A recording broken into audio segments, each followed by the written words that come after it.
გამარჯობა. მე დღეს გაჩვენებთ ჩემს სიუჟეტში თუ როგორ ცხება თონისპური. შევედით. გამარჯობა, შეიძლება რამოდენიმე კითხვა დაგისვათ? გამარჯობა. როგორ დანდებით?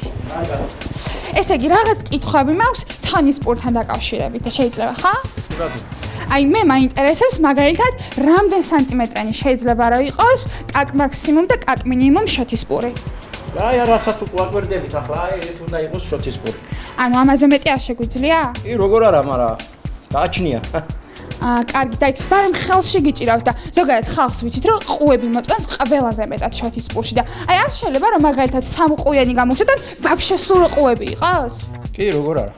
მაინც რამდენი? აი ესე რა, ერთი. გარშემო აქეთ იქიდან, ხო? ძალიან საინტერესოა.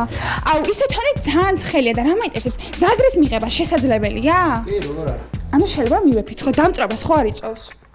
თუ ახლა ძალიან ასე როგორ არ იწევს დამწრობას? კარგით. და ზოგადად აი მაინც რამდენი პური ამოდის ხოლმე ერთ ამოსვლაზე? ნუ გააჩნია რამდენს ჩააკრამ და რამდენს. რამდენს იტევს? ო 1:20-27. მართლა? მაგდენი? ძალიან მაგარია. და გრჩებათ რამე საერთოდ? ცოტა რა. ანუ ოჯახს ყოფნის? სათყოფნის ოჯახს, მაგრამ მაინც. სამწუხარო. ისე ახლა მოწამაყვე ჩაიარა და მაინც ბრახა-ბროხეთ მიდის ხო თონისპურები? არა, ვეღარ. ახალწლმა ჩაიარა და ახლა ცოტა ნელა-ნელა მიდის უკებური. აღარ ეტანება ხალხი თონისპურს? ახლა კიდევ ეროდებით ახალწელს, ძველ ახალწელს და ისე ძველით ახალწელს წავა ხო? ანუ ბრახა-ბროხით? წავა, როგორ არა. აუცილებლად?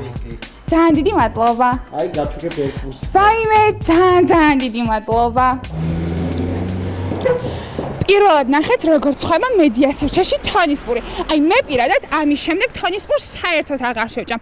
არა, იმიტომ კი არა რომ ცუდად ცხობენ ან რამე. უბრალოდ მას უქებს. ნუ აი ხო ექვსის მე აღარ შევჭამ.